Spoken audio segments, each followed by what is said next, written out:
Élodie en parlera tout à l'heure, on expérimente un nouveau format.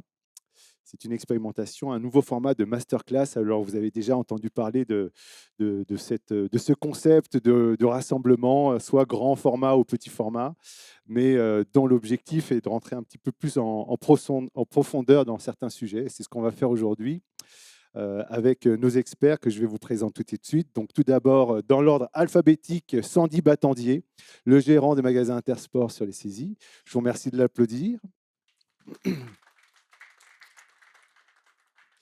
Élodie Beaumont, qui est la référente développement de l'activité estivale au sein de USC Montagne, qui est également gérante de magasins Intersport au Grand Bornand. Olivier Redley, donc patron de l'office et plus globalement de la SEM, SAEM, les Saisies Village Tourisme. Et nous accueille aussi Michael Tessard, donc pour le domaine skiable, plus que skiable, on va le voir, de la station des Saisies. Merci de nous accueillir également. Alors, avant de vous donner la parole, je vais rappeler un petit peu le concept et puis aussi les grandes parties qu'on va évoquer. Le concept, vous l'avez compris, c'est d'échanger en profondeur sur la base de l'expertise des saisies sur la notion d'expérience, d'expérimentation vélo en station touristique. Donc, on va revenir là-dessus. On va évoquer plusieurs points avec nos experts. On va bien sûr parler de la présentation de la station, c'est la première étape. Ensuite, on va évoquer le modèle économique de la station en été, et notamment avec le vélo. Ensuite, on évoquera plus spécifiquement l'expérience vélo, et là, on se concentrera sur voilà, comment le client vit son séjour vélo aux saisies. On évoquera bien sûr un point qui prend de plus en plus d'importance, c'est la partie environnementale et finalement l'image que peut véhiculer la station autour de cet enjeu-là.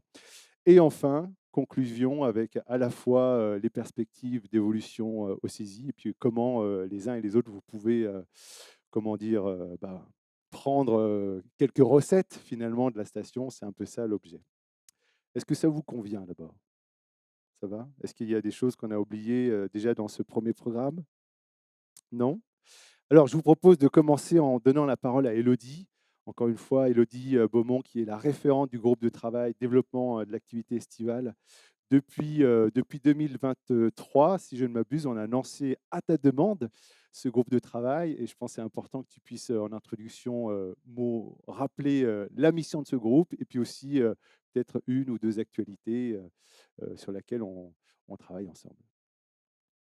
Bonjour à tous. Oui, ça marche. Oui, merci à tous déjà d'être présents aujourd'hui pour cette première masterclass, notre première expérimentation aujourd'hui au CESI, qui se fait donc dans le cadre de ce groupe de travail de l'Union. Donc, on a créé ce groupe simplement à la suite d'un constat partagé sur le fait que la saison d'été, c'est plus juste une parenthèse dans l'économie de nos montagnes, mais c'est vraiment une saison à part entière et une saison qui devient complètement stratégique dans l'avenir de nos territoires. La montagne évolue et avec elle les attentes de nos clientèles, le climat évidemment et du coup les conditions d'exploitation et la réalité économique également. Donc notre objectif, c'est vraiment d'essayer de mieux comprendre et puis d'accompagner une structuration de l'offre estivale tout en étant à la fois réaliste et en ayant la possibilité de s'adapter le mieux possible à chacun de nos territoires. Dans nos discussions, on a tout d'abord créé une charte de qualité de développement estival. C'est vraiment, c'était de la volonté d'abord de poser sur le papier un petit peu les bases essentielles qui semblent un petit peu évidentes, mais qui ne sont finalement pas forcément pour tous, et de rappeler l'importance d'un professionnalisme, les exigences aussi autour de la saison d'été, et particulièrement sur la technicité du vélo, et puis tout ce qu'il faut prendre en compte aussi dans nos activités d'été, et notamment en matière environnementale, etc.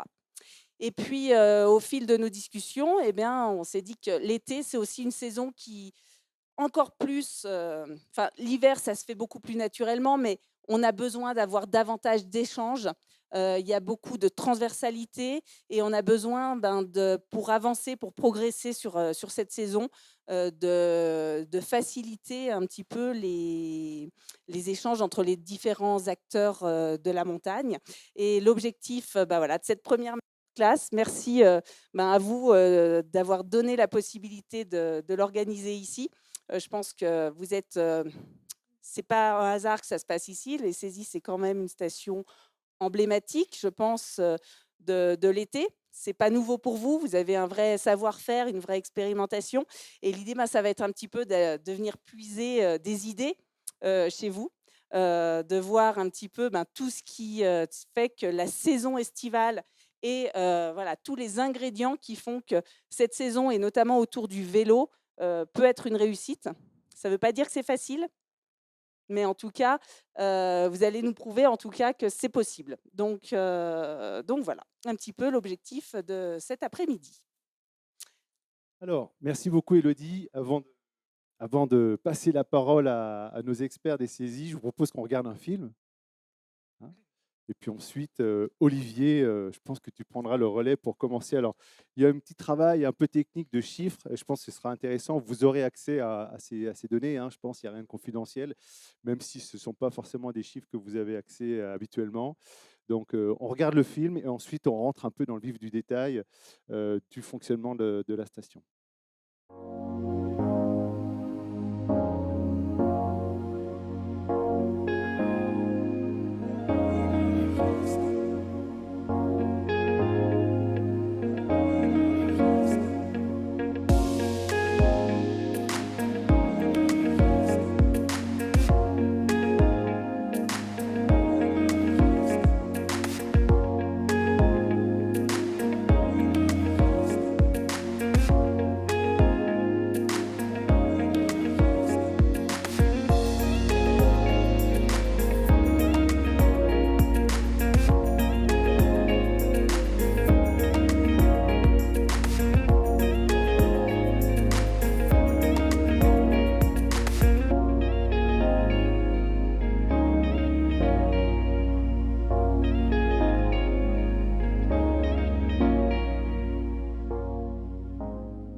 Bravo.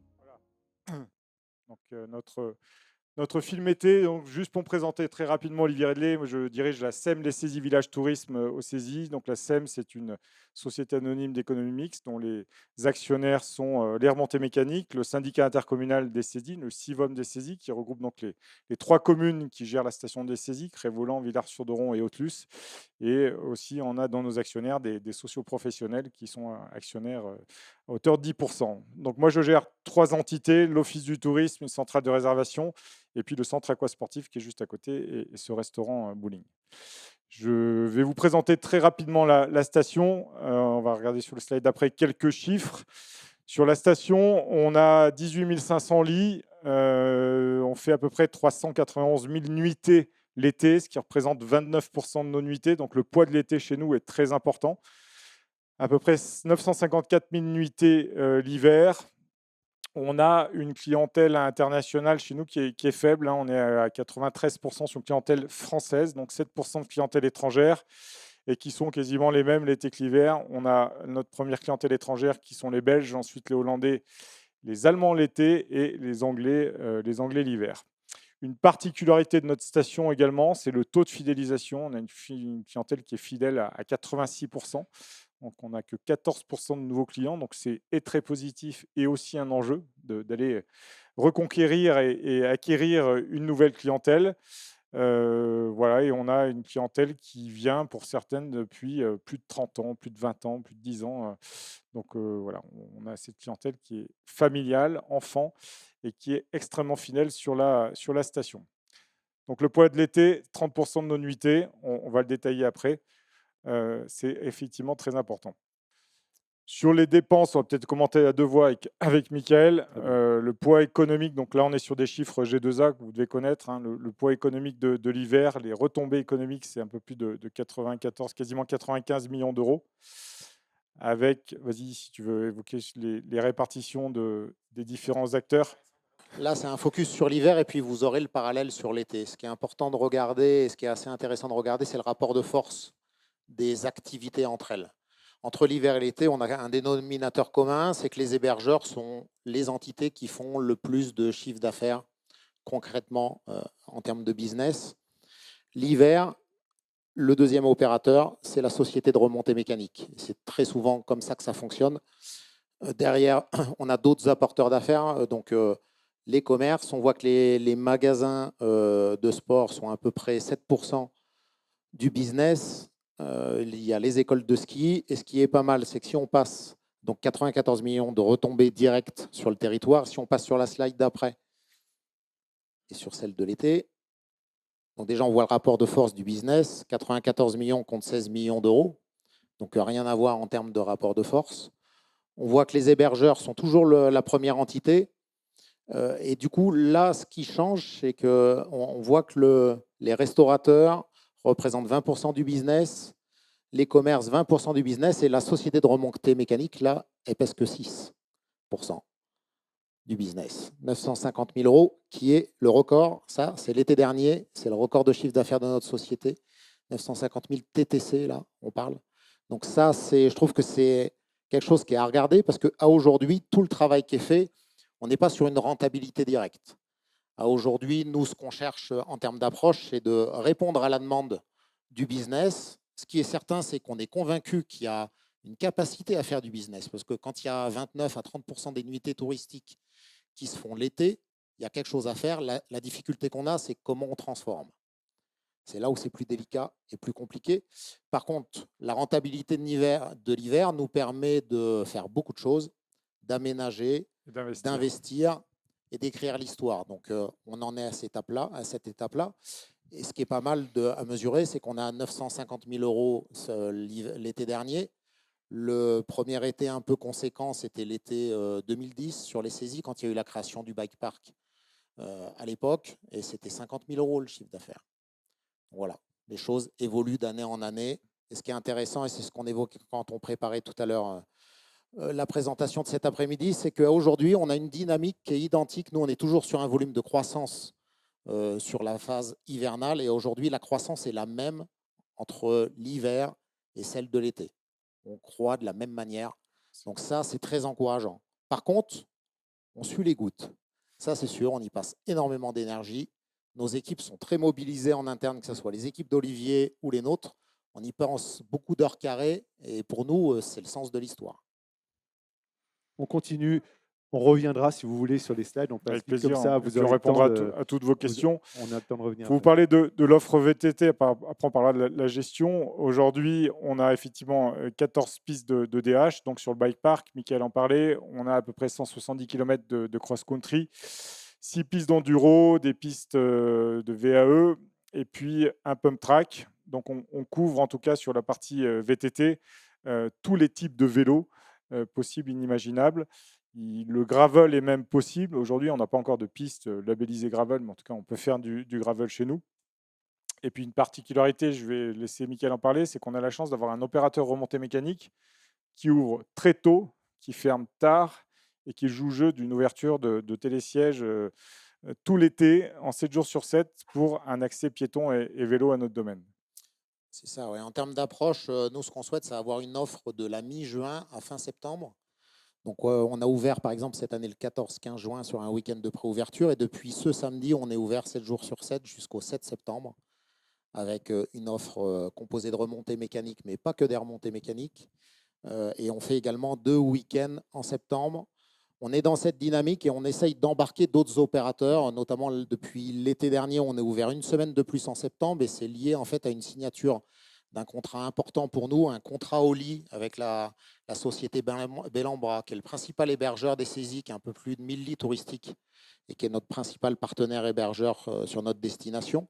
Et en fait, on avait jusqu'à maintenant un contrat au lit uniquement l'hiver. Depuis l'été dernier, on a un contrat au lit à l'année avec en fait de la prévente de passes d'activités, multi-activités, qui sont prévendus avec eux et qui nous garantissent un minimum de chiffre d'affaires et qui permettent à tout le monde de faire l'effort. Et pour nous, ça, c'est une porte d'entrée indispensable pour pouvoir derrière embarquer d'autres commerces. Donc jusqu'à maintenant, et l'activité VTT se développe énormément et on avait la chance d'avoir beaucoup de loueurs qui jouent le jeu, qui sont ouverts, ils ouvrent dès que nous on ouvre, ils sont ouverts, ils sont même ouverts quand nos remontées mécaniques n'ouvrent pas. Ils mettent en place le magasin et il y a déjà une offre pour les clients qui sont sur le site. Donc ça a une réelle importance parce que ça montre qu'il y a une vie. Et derrière, ça permet d'embarquer d'autres opérateurs de type des commerces de type alimentaire, des restos, ce genre de choses. Et c'est par ces étapes-là, pour nous, sans les hébergeurs, on ne peut pas y arriver. Donc c'était une étape indispensable à franchir pour essayer d'y aller. Et on est sur une histoire qui s'écrit pas à pas.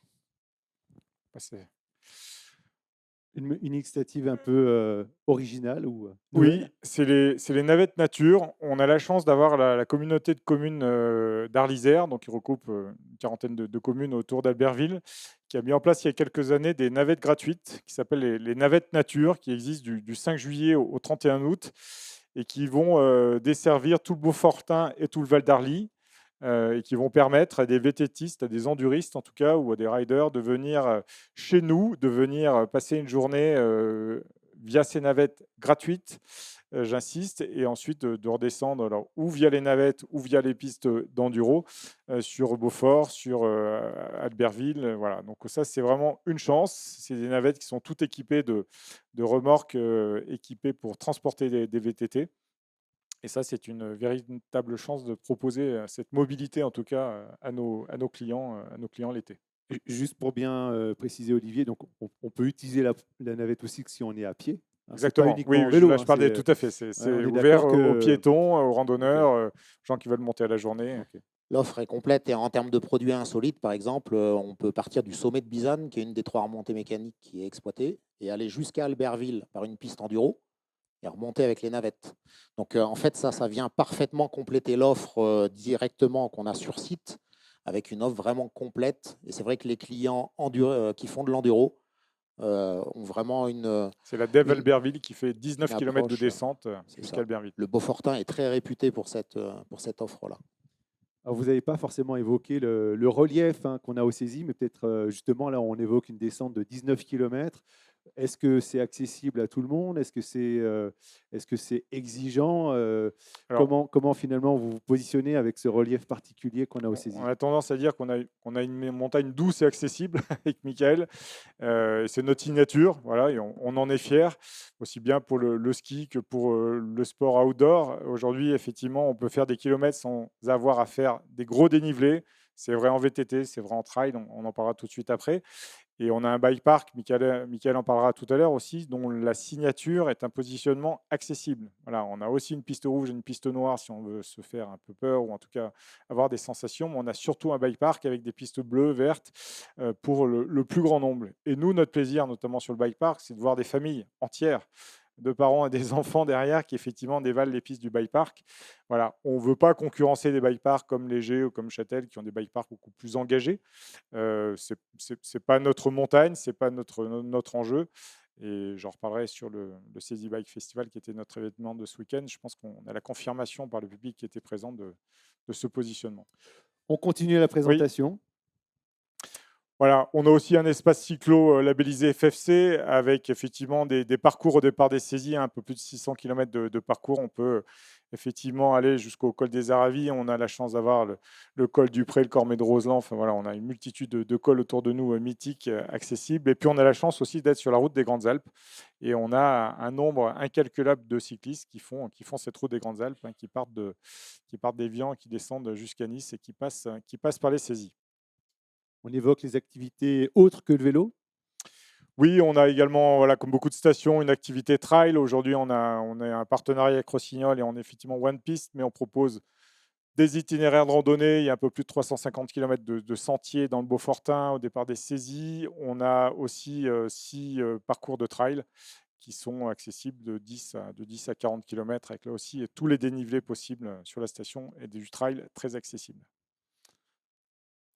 Voilà, ensuite, on a toute une palette d'activités. Michael en parlera mieux que moi, mais on a le village des Elfes et le parc des Elfes, qui sont 2 parcs d'attractions, effectivement, d'acrobatie dans les branches. Et le village des Elfes sera mis en ouverture dans quelques jours. On a le Mountain Twister, donc, qui est une luge d'été. On peut faire du parapente. On a une grosse école de parapente sur les saisies. Du mountain board, on a du tir laser, du bowling, du mini-golf. Et puis, on a un centre aquatique que l'on gère. On peut faire aussi de l'équitation. Enfin, voilà, on a de multitudes d'activités sur les saisies qui sont possibles l'été comme l'hiver. On évoque les actions pour promouvoir peut-être le vélo, notamment avec le Rock d'Azur. Alors, sur notre positionnement vélo, effectivement, ça fait plusieurs années qu'on se rend au Salon du Rock d'Azur, où on prend un stand. L'année dernière, on était avec nos collègues d'Arèche, on était sous la bannière Marc Beaufortin, où on fait la promotion de nos territoires avec Arèche sur ce Rock d'Azur. Et c'est là qu'on touche directement, effectivement, les passionnés de VTT. Et puis également une programmation de divers événements autour du cycle, bien sûr, autour du Oui, vélo. et ce week-end, alors c'est tout frais, on peut vous en parler, c'était samedi dimanche, on a lancé le Saisie Bike Festival. Ça faisait plusieurs années que je souhaitais créer un événementiel autour du vélo en regroupant toutes les activités possibles sur la station. Donc on a créé ce Saisie Bike Festival qui s'est déroulé ce week-end. On a organisé samedi des renduros, donc il y avait 5 descentes en enduro qui étaient organisées. On a eu un show sur le pump track avec des VTTistes professionnels. On a proposé aussi un bike park open ride qui était la possibilité d'utiliser, de venir découvrir en tout cas les pistes du bike park avec des petits à côté, un ravito, une photo pour les participants. On a organisé ce qui a existé il y a quelques années sur la station, la Diamant VTT, qui était une grosse rando VTT label FFC. Donc 4 randos VTT, du 15, du 30, du 45 et du 50 km, accessibles en musculaire et en élec. On a eu plus de 380 participants. Et puis pour les tout petits, les 2-6 ans, on a fait un Dresden Kids Tour dimanche matin avec plus de 80 gamins. Et puis comme c'était la fête de la musique, une animation DJ samedi soir. Donc voilà, on va sans doute faire grandir encore cet événement, mais on est vraiment très content que pour une première édition, en tout cas à 587 participants, c'était fixé un objectif à 400. On a eu la chance d'avoir une météo de dingue ce week-end, et puis voilà, des gens qui sont venus même de Bourgogne, de Dijon, qui sont venus faire du VTT chez nous. Donc voilà, on se dit qu'on est sur le bon positionnement, en tout cas pour faire connaître l'offre vélo. On est aussi sur la bonne date d'ouverture de saison et de lancement d'ouverture du bike park. Donc voilà, c'était une belle expérience qui sera reconduite l'année prochaine. Et puis je crois qu'il y a aussi d'autres événements. Oui, bon là on a un trail comme beaucoup de stations, mais je voulais surtout vous parler du Tour du Mont Blanc Cyclo qui est organisé chez nous depuis une dizaine d'années par une société qui s'appelle Golazzo, qui a organisé aussi il y a quelques années la Marmotte, je crois. Et le Tour du Mont Blanc, donc c'est 300 km, c'est 9000 mètres de dénivelé. Ils partent le samedi matin à 5h30 des saisies. Voilà, ils font le Tour du Mont Blanc, ils passent par la Suisse, l'Italie, et ils reviennent aux saisies 20 heures après, 24 heures après. Voilà, c'est à peu près 500 participants, donc c'est vraiment de l'ultra-endurance en cyclo, mais c'est aussi une belle manifestation qu'on a plaisir à accueillir tous les ans. Et là, par contre, ça vient de toute l'Europe. D'accord, ouais, vraiment très spécifique. Et puis bien sûr le tour. Oui, et puis cette année, j'ai envie de dire, c'est double touch. On a l'étape du Tour qui passe chez nous le 20 juillet. On a un ravitaillement ici, là, devant le bâtiment du Signal, qui est le premier ravitaillement solide. Donc on attend apparemment 17 000 participants. Et puis quelques jours après, on aura les pros qui vont passer le 25 sans s'arrêter. Il n'y aura pas de ravito, qui passent par le col de Saisie. Donc voilà, deux belles occasions avec ce Tour de France qui passe chez nous cet été. Bon, on voit qu'au-delà de l'image qu'on en a, il y a vraiment un effort, une stratégie, voilà, un engagement très, très, très, très clair autour du vélo. On continue avec quelques chiffres. Et là, on va donner la parole à Olivier, peut-être, à Mickaël, pardon, peut-être. Alors, pour rentrer un peu plus dans le détail du business model côté exploitant du domaine, le graphique de gauche, vous avez le chiffre d'affaires global de nos activités. Il y a eu un vrai changement de paradigme depuis qu'on a vécu le Covid. Il y a eu un vrai électrochoc à ce moment-là. Et depuis, on est dans une continuité de développement. On a atteint pour la première fois 950 000 euros. On était à peine 600 000 euros en 2020.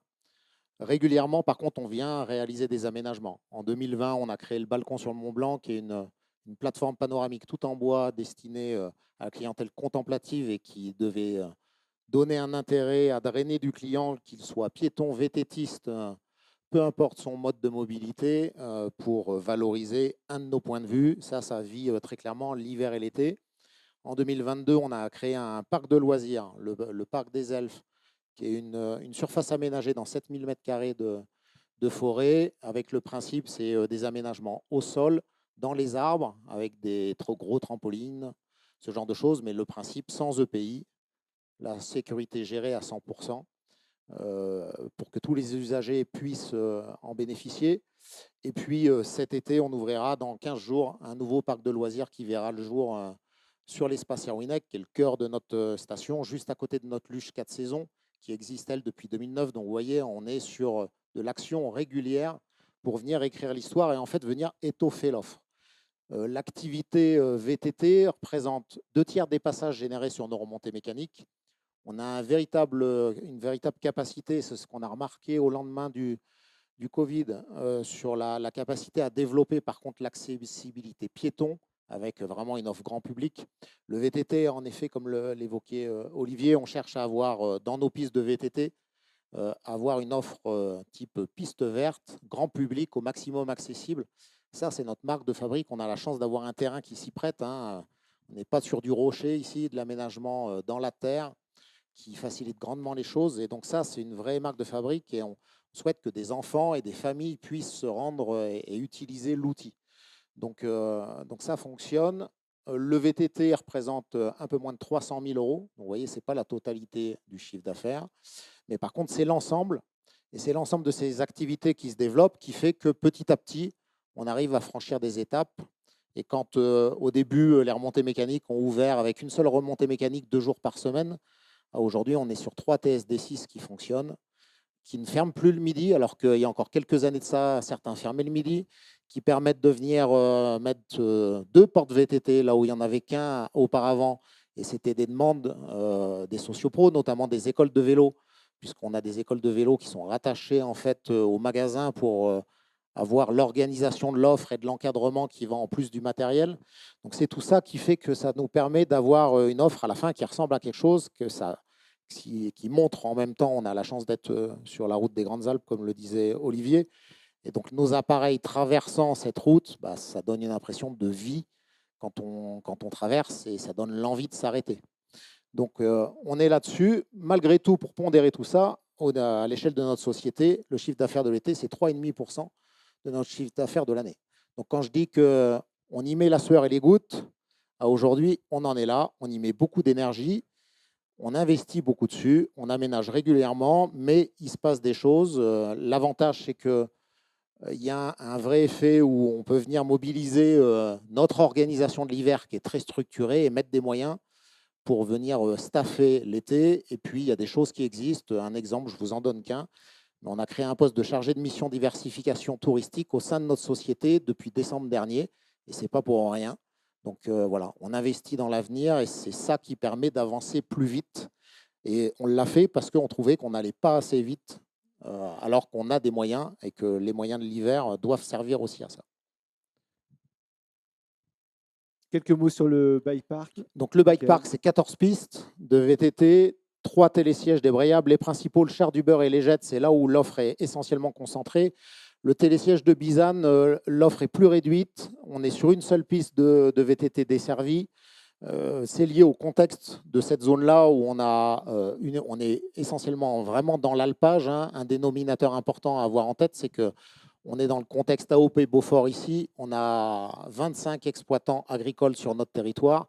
Et donc, l'activité VTT doit être aménagée et se faire en bonne cohabitation et concertation. Sinon, on va au clash et ça se passe très mal. Aujourd'hui, on a un responsable du bike park. Une de ses missions, et elle est permanente, c'est le lien en continu avec les alpagistes, déplacer les parcs, être capable d'avoir le contact, fait que derrière, on démine le terrain et que ça se passe bien. Donc, une offre avec des vertes, hein, elles sont pas mineures et on a une vraie offre de ce côté-là. Et puis, on essaye de répondre à la totalité de la demande. L'offre sur Bizane a été créée en 2019, en fait, puisqu'en 2019, le télésiège de Les Jettes a été reconstruit. On était sur un télésiège 4 places fixe auparavant. On a construit un nouveau télésiège 6 places débrayable. Et à l'époque, la volonté a été plutôt que d'avoir une saison réduite, ça a été de dire il faut venir aménager une offre minimale, donc aménager une nouvelle piste sur le télésiège de Bizane pour avoir quand même 2 télésièges qui tournent sur cette saison-là. Et après, le choix qui aurait pu être fait, c'est on revient à uniquement 2 appareils qui tournent. Non, le choix qui a été fait à l'époque, ça a été de dire on garde la ligne directrice et c'est les 3 appareils centraux qui fonctionnent. Tout ça fonctionne grâce à 5 bike patrol. On a un responsable et 4 bike patrol derrière. Donc, ils ont des diplômes, ce qu'on appelle un CQP derrière. Et puis également, on a un P-list. Ça, c'est un vrai métier. L'aménagement, le façonnage des pistes, on passe par des pros là-dessus. Et donc, c'est leur métier. Aujourd'hui, on n'est pas sur des bike patrol qu'on essaye de former péniblement sur une pelle mécanique. Non, c'est des P-listes qu'on recrute et qui ont une approche et une sensibilité à venir façonner et aménager de la piste ludique et encadré par les bike patrol en termes d'aménagement. Donc on est sur cette approche-là. Un changement important, il est depuis l'été 2023, puisque le bike park à l'époque a été créé par le CIVOM des saisies. C'est le CIVOM qui est venu amener des moyens financiers. La mission était confiée dans le contrat de DSP d'Olivier, de la SEM Les Saisies Village Tourisme, qui avait la mission d'aménagement et de portage de l'activité. Et puis on était à la limite du système, parce que Olivier avait que les Pas de charges. moyens. Nous, on avait les recettes derrière. Et donc, en 2023, la décision a été prise avec les élus de transférer l'activité, de la passer en direct dans notre giron, tout simplement parce qu'on était à la limite du système et que pour aller plus loin et pour avoir des moyens, des moyens suffisants, techniques, matériels, financiers, pour faire de la qualité, il fallait que ça bascule chez nous. On reviendra tout à l'heure sur le binôme entre Olivier et Mickaël, parce que ici, ça fonctionne très bien, tous les deux. Là, ça se voit d'ailleurs dans la prise de parole. Ce n'est pas forcément le cas partout. C'est bien juste sur le bike park qu'on essaye de se repérer par rapport à l'environnement dans lequel. Où est-ce qu'on se situe là par rapport? Alors là, on c'est est où à sur- gauche, c'est où On est le col des saisies. Ouais. Si on regarde dans ce sens-là, Ouais. là, on a le sommet du Char du Beurre Ouais. avec la Légette et derrière nous, D'accord. le Mont Bizane. Donc le plan, il est inversé par rapport à notre C'est ça. situation à nous. Hein. C'est Ok. ça. C'est ça. Ok, très bien. Encore quelques mots de présentation sur, justement, tu l'évoquais, la cohabitation. C'est peut-être bien de... Ça, c'est un vrai sujet. Aujourd'hui, il y a à la fois des sujets de cohabitation avec le monde agricole, on en a parlé.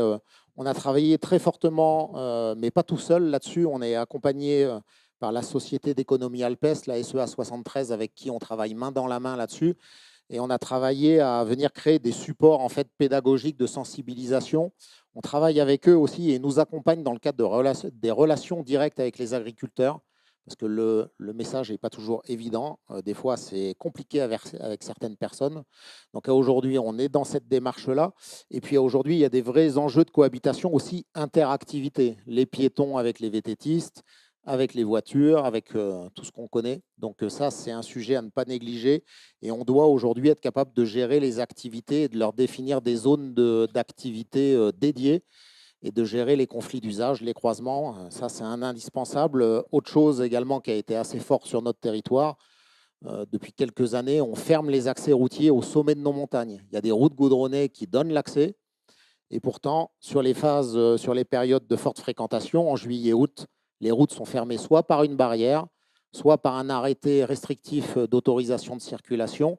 Il y a un aspect gestion répressif avec la police municipale, tout simplement parce que pour nous, on était en dehors du sens touristique, des nuées de bagnoles au sommet de la montagne avec vue sur le Mont Blanc et qui se garent au milieu des alpages. Il y avait quelque chose qui ne fonctionnait pas. On a une chance avec Mickaël, c'est qu'on est arrivé sur la station il y a 6 ans et il y a 5 ans et demi, donc à 5 mois d'intervalle et 6 mois d'intervalle, et on s'en a fait tous les deux le même constat. On avait au sommet du Char du Beurre, enfin, juste avant au Benetton, jusqu'à 280 véhicules garés et des camping-cars qui montaient jusqu'au sommet de Bizane aussi, enfin, tout l'été. Enfin, je veux dire, au milieu des alpages, ça n'avait aucun sens. On voulait en plus rentrer dans les démarches Fauconvert, on s'est dit on est juste incohérent. Donc on est allés tous les deux au combat vis-à-vis des élus, enfin en tout cas interpeller les élus sur le fait qu'il fallait faire fermer ces routes qui n'avaient jamais été fermées depuis toujours. Et on a réussi effectivement à les convaincre. Aujourd'hui, on est ravis de ces décisions. Juste, je reviendrai aussi sur le conflit d'usage. Aujourd'hui, Mickaël l'a dit, on a des piétons, on a des vététistes, on a des cavaliers, on a des agriculteurs qui travaillent sur cette montagne, donc il faut faire cohabiter tous des marcheurs, faire cohabiter toutes ces catégories de personnes. Et moi, je m'astreins aussi à refuser les nouvelles demandes d'activité. On a eu des demandes de buggy, on a eu des demandes de motos électriques, on a eu des demandes de cartes électriques. Enfin, on a eu plein de demandes. On nous dit c'est de l'élec, c'est de l'élec. Oui, mais aujourd'hui, non, parce qu'on a déjà à gérer tous ces usagers. Et aujourd'hui, ce n'est pas la peine d'en rajouter parce que les conflits d'usage sont déjà suffisamment importants. Donc voilà, on a aussi cette vigilance ne pas aller au-delà et proposer trop d'activités sur nos sentiers parce que ça bouchonne, c'est plus possible. Merci à tous les deux pour cette première présentation de la station. Je vais revenir au début de la présentation. Je vais passer le relais à Élodie pour évoquer plus la partie économique. Eh ben, merci à vous pour cette présentation très complète. Ça nous permet déjà vraiment de poser un contexte clair sur les raisons du succès des saisies en été. Je crois que vous nous avez déjà livré des ingrédients vraiment qu'on peut retenir sur la réussite de votre saison estivale. Moi, j'ai vraiment retenu votre volonté d'accessibilité. Alors, à la fois facilité par votre emplacement, votre terrain d'origine, mais aussi par tout ce que vous mettez en place pour accueillir chaque type de clientèle. Je retiens la diversification de vos activités, un élément, je pense, qui est important l'hiver, mais essentiel et inévitable l'été. Et puis, j'ai beaucoup entendu aussi, c'est cette synergie entre vos différents services, entre les acteurs locaux. Et je pense que ça explique beaucoup de choses dans votre position aujourd'hui, peut-être leader dans le développement de l'été. Alors maintenant, on va rentrer un petit peu plus en détail. Vous avez évoqué beaucoup de choses et on va essayer d'approfondir certains points autour du vélo. Et pour commencer un petit peu le nerf de la guerre, la partie économique, parce que c'est bien beau et vous l'avez dit, vous avez sué pour tout ça. Mettre en place, développer le vélo en montagne, on a bien compris que c'était chouette, mais c'est pas miraculeux, ça se fait pas tout seul et ça demande beaucoup d'efforts humains et d'efforts financiers. Alors aujourd'hui, comment est-ce qu'on peut considérer que le vélo est simplement un produit d'appel ou est-ce que c'est vraiment une orientation stratégique de votre station? Non, c'est absolument pas un produit d'appel, c'est un positionnement stratégique pour notre station, surtout l'été. Qu'aujourd'hui, on voit effectivement que nos clients qui viennent faire du vélo, qui viennent à la journée ou qui viennent en séjour, consomment, s'hébergent sur la station. Donc aujourd'hui, tous les acteurs économiques, j'ai envie de dire, bénéficient de cette clientèle. Donc aujourd'hui, c'est un vrai positionnement stratégique. Je vais parler des points de progrès, parce qu'on n'est pas positif sur tout, et je vais parler des points de progrès. Aujourd'hui, on a encore des efforts à faire, notamment pour encore mieux accueillir nos cyclistes, notamment chez les hébergeurs. Aujourd'hui, on a encore des hébergeurs ou des hôtels qui n'ont pas de local à vélo sécurisé ou qui ne peuvent pas permettre aux clients de monter leur vélo dans les appartements, parce qu'aujourd'hui, on a des vélos qui sont chers, notamment je pense aux vélos de route, qu'on ne peut pas laisser dans un local commun. Donc là, on a encore à accompagner nos hébergeurs pour évoluer là-dessus. Je pense aussi à l'activité de bikepacking, où aujourd'hui on a de plus en plus de cyclistes qui passent et qui ont tout leur barda sur eux, enfin un barda minimaliste. On n'a pas de possibilité de bivouac aujourd'hui sur la station. Voilà, on a des aires de camping-car, mais on n'a pas de camping, ou alors il est un peu excentré. Et là, il y a aussi un enjeu pour réussir à accueillir cette clientèle. Mais oui, c'est un vrai positionnement stratégique parce qu'aujourd'hui, ça irrigue tous les acteurs économiques, les restaurateurs, les hébergeurs, les magasins de sport. Donc, il n'y a pas de sujet par rapport à ça. OK. Et j'ai bien compris, et je pense que ça semble évident, les investissements réalisés l'été peuvent se faire grâce à l'hiver, finalement, qui est aujourd'hui la période rentable dans l'année. Comment sont votés ces investissements? Est-ce que c'est compliqué aujourd'hui d'avancer et de mettre suffisamment de moyens pour développer un bike park comme vous l'avez fait, par exemple? Non, on n'a pas de gros point de blocage là-dessus. Après, on ne peut pas dire qu'on est vraiment ce qu'on appelle un schéma directeur d'aménagement phasé à 10 ans qui dit en telle année, l'année prochaine, on fera ça, ce genre de choses. Aujourd'hui, on n'en est pas. On n'est pas structuré de cette manière-là autant qu'on l'est l'hiver. L'hiver, on le travaille beaucoup plus. On n'est pas non plus sur le même type d'aménagement.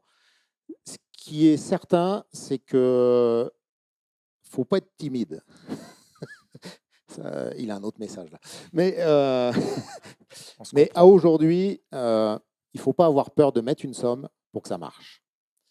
Quand on regarde la valeur des aménagements qu'on réalise l'hiver, le montant financier qu'on met dedans, si on y va de manière un petit peu trop timide sur l'effort financier et l'approche en termes d'aménagement, je pense qu'on rate quelque chose.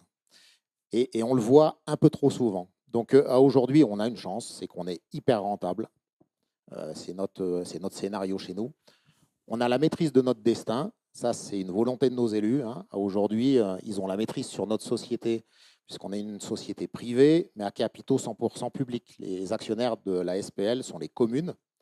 Et donc, du coup, ce qu'ils nous demandent, c'est de réinvestir la totalité de notre rentabilité pour le territoire. Et donc, à aujourd'hui, ils sont très à l'écoute. C'est nous qui sommes énormément en force de proposition en termes d'aménagement. Ce qu'on essaye de faire aussi, c'est d'avoir régulièrement de la nouveauté. Ça, c'est indispensable pour essayer de fidéliser des clients. Voilà, on vise essentiellement, et ces dernières années, on a un peu moins agi sur le bike park par rapport à ce qui a été fait, parce que ce n'est pas la première année où on a 14 pistes de VTT. Sur le bike park, c'était déjà le cas depuis quelques années. Et aujourd'hui, on est plutôt dans une notion de mettre suffisamment de moyens pour bien entretenir les pistes existantes, plutôt que de vouloir être dans le mode d'expansion, d'aménagement du côté du VTT et de l'activité, parce que mine de rien, elle coûte cher à exploiter, cette activité. Et aujourd'hui, en fait, on est venu sécuriser notre modèle par des aménagements qui sont vraiment des aménagements à caractère de loisirs familiaux, qui se pratiquent vraiment avec les familles. Et donc là, on va ouvrir un deuxième parc de loisirs. C'est dans cette notion-là. Ça nous permet de définir un socle minimal qui permet d'avoir, et c'est ce qu'on vise, on veut avoir à minimal le petit équilibre. Nous, on ne peut pas se permettre de bouffer la baraque avec ce qu'on fait l'été, donc il ne faut pas se planter. Et il faut être capable de répondre à la totalité des clients. Tous les clients ne monteront pas sur un vélo. Ça, c'est clair. C'est quand même une activité sur laquelle les clients ont un peu d'appréhension. Le VTT de descente, on n'est pas comme sur du ski où on tombe sur de la neige et ça amortit, quoi. Donc, il y a une notion aussi d'approche avec tout l'équipement. Je pense que Sandy en parlera mieux que moi, mais les équipements de protection, ce genre de choses, ça peut faire un peu peur. C'est là où je pense que l'aspect aussi d'encadrement est d'autant plus important, comme pour le ski. C'est hyper important de ne pas y aller la fleur au fusil comme ça, parce que ça peut vite mal se passer. Et donc, du coup, on est sur cette approche-là. Et aujourd'hui, on a le socle qui nous permet d'avoir ce petit équilibre sans problème et d'investir. Quand on investit cette année, quand on fait le parc de loisirs, là, c'est 500 000 € qu'on met sur la table. Par contre, l'aménagement qu'on réalise, il a une vocation avant tout estivale, mais on a tout de suite pensé à son exploitation, utilisation sur l'hiver également. Au maximum, on essaye de réfléchir à ça. Aujourd'hui, on a la chance aussi que nos structures porteuses, les artères de notre domaine skiable, sont toutes modernes. Les 3 TSD6, là, c'est des artères et ils ne sont pas vieux, les appareils, ils sont parfaitement adaptés. Donc, on cherche à venir créer des points d'attractivité qui sont complètement différents les uns les autres des différents spots qu'on aménage.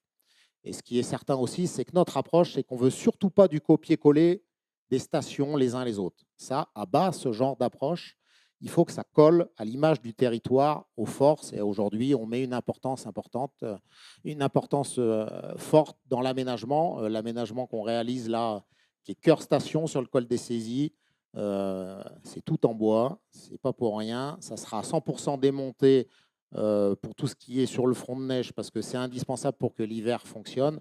Et on veut que ça s'intègre parfaitement dans le paysage. On ne veut surtout pas qu'il y ait des verrues dans ce superbe décor qui nous entoure, parce qu'en fait, il faut venir révéler les atouts de la montagne. On a juste un cadre magique. Donc, on en est là. Après, ça ne veut pas dire qu'on ne réaménagera pas des pistes de VTT supplémentaires à l'avenir, mais on pense qu'il faut y aller petit à petit. Par exemple, il y a un appareil qu'on a fait en 2021. On a encore discuté hier soir, parce qu'on avait un comité station avec les sociopros. On nous demande de l'ouvrir l'été. L'appareil, c'est une télécabine. Il a été fait pour ça, mais aujourd'hui, on n'est pas en mesure de l'ouvrir parce qu'on n'a pas ce qu'il faut, l'ingrédient pour qu'on ne bouffe pas la baraque. Donc, c'est petit à petit qu'on écrit l'histoire. OK, super. Et alors pour que tout ça, ça fonctionne, ça a été évoqué aussi, ben, on a besoin des commerçants, hein, c'est une part importante de l'écosystème. Aujourd'hui, Sandy, qu'est-ce que tu peux nous dire, toi, de l'activité estivale dans ton magasin et ensuite plus particulièrement autour du vélo? Merci Elodie pour la prise de parole. Donc déjà, juste pour me présenter, Sandy Battendier, avec mes sœurs, nous co-gérons en fait l'entreprise familiale qui est sous l'enseigne Intersport, créée par mes parents il y a plus de 45 ans.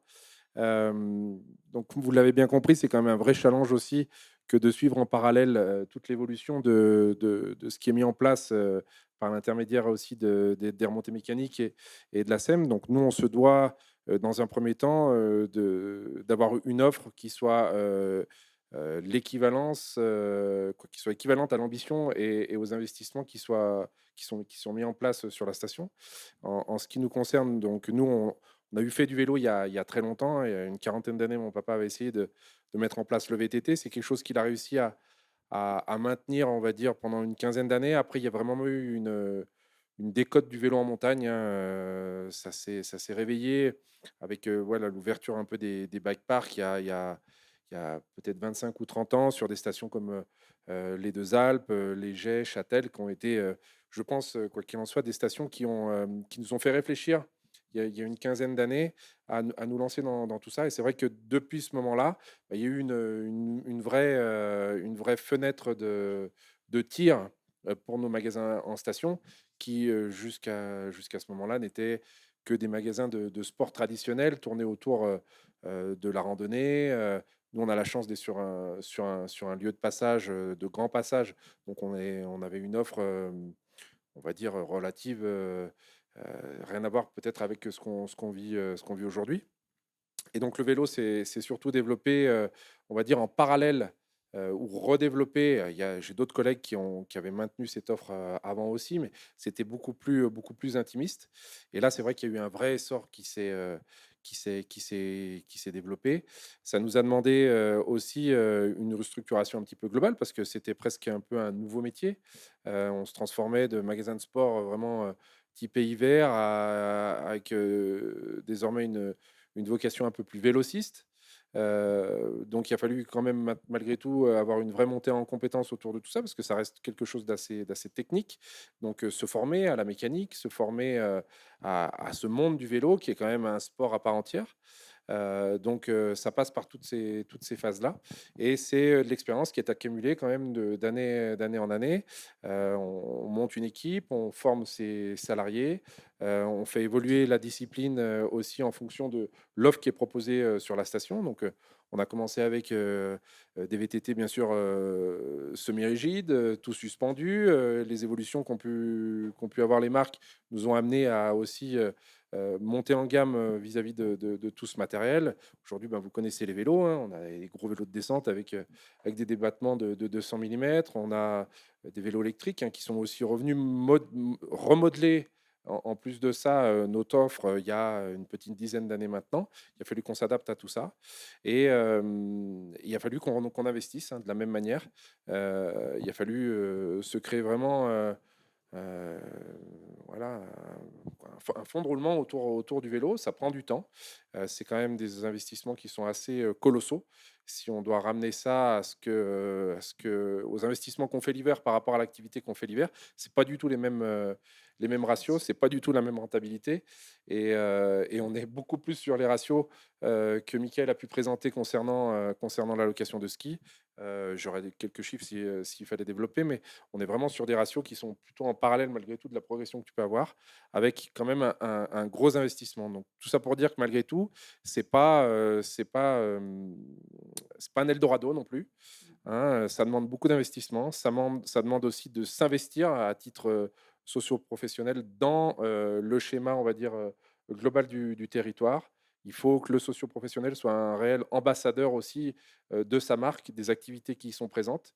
Et je pense qu'aujourd'hui, on vit en ce moment une belle réussite, hein, mais il faut surtout pas s'endormir. On voit qu'il y a des stations qui avaient pris un petit peu du recul, je pense aux Deux Alpes, hein, qui sont en train de vraiment de remettre aussi le paquet sur le vélo. Ça a été un peu la mecque du vélo pendant de nombreuses années. Ça reste un milieu qui est concurrentiel. Nous, on a vraiment la chance de vivre dans un environnement, j'aime à dire que c'est la porte d'entrée des sports outdoor. C'est vrai que nous, on a tendance à pouvoir faire découvrir un nombre incroyable de sports outdoor sur notre territoire. C'est vraiment notre chance. On sait que ça fait partie de notre ADN. Maintenant, c'est à nous de le sublimer. Je pense que c'est ce qu'on fait en ce moment.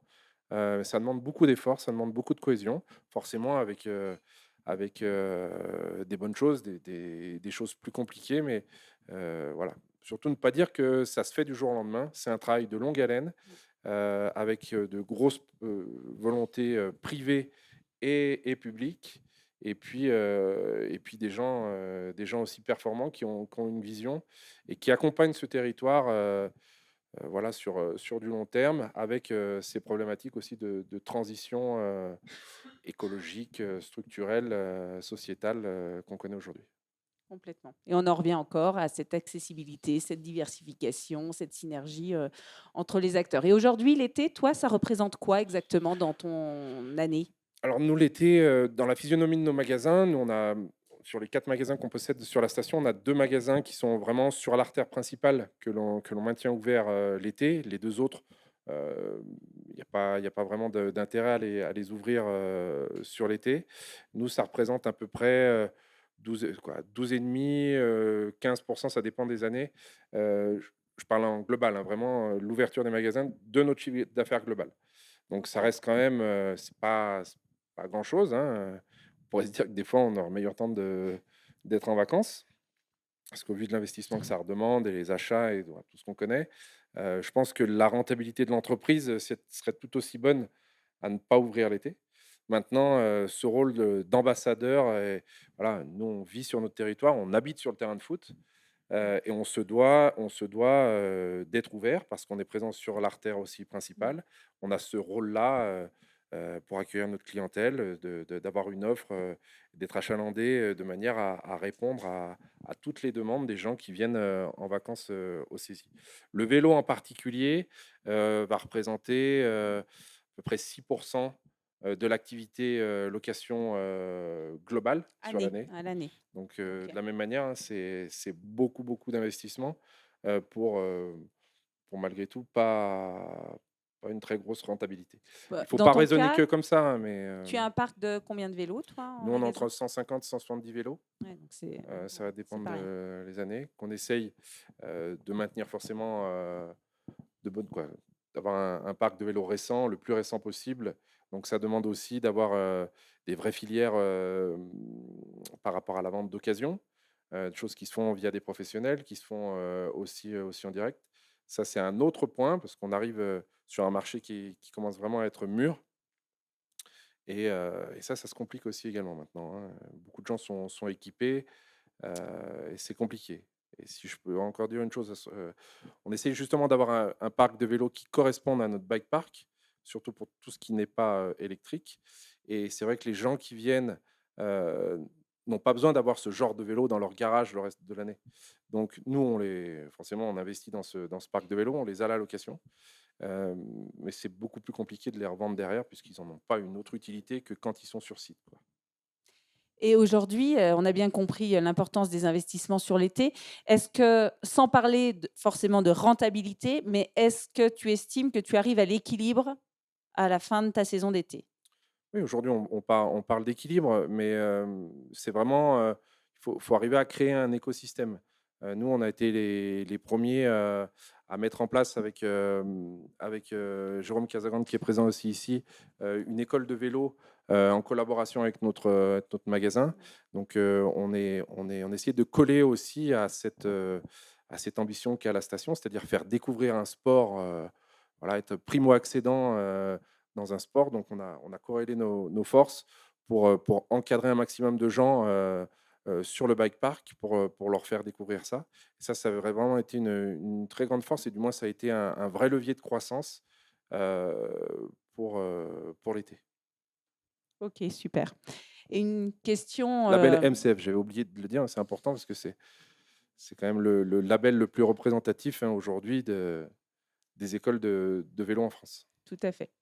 Oui, aujourd'hui, c'est vrai que c'est encore une fois, on en revient à cette synergie, l'importance de coopérer entre les différentes compétences en fait dans la station. Sur le plan économique, et vous l'avez évoqué chacun à votre tour un petit peu, en termes de recrutement. Parce qu'aujourd'hui, tu l'as très bien dit, c'est beaucoup de technicité le vélo. J'imagine que dans toute la partie aménagement, sécurité, c'est le cas également.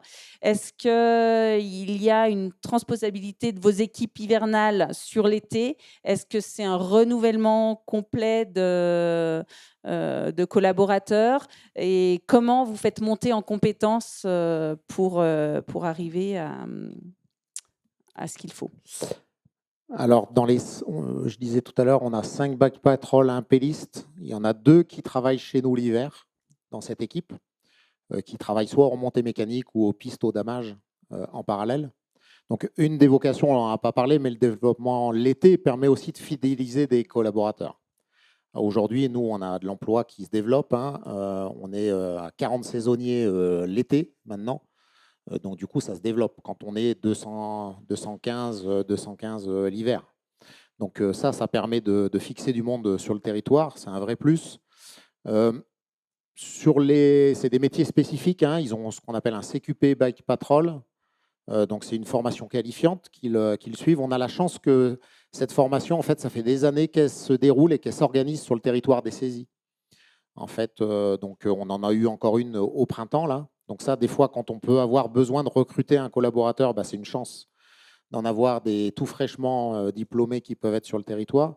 Et après, généralement, ils ont d'autres activités, mais on est très clairement sur des passionnés. Moi, très souvent, je les compare aux shapers de snowpark l'hiver.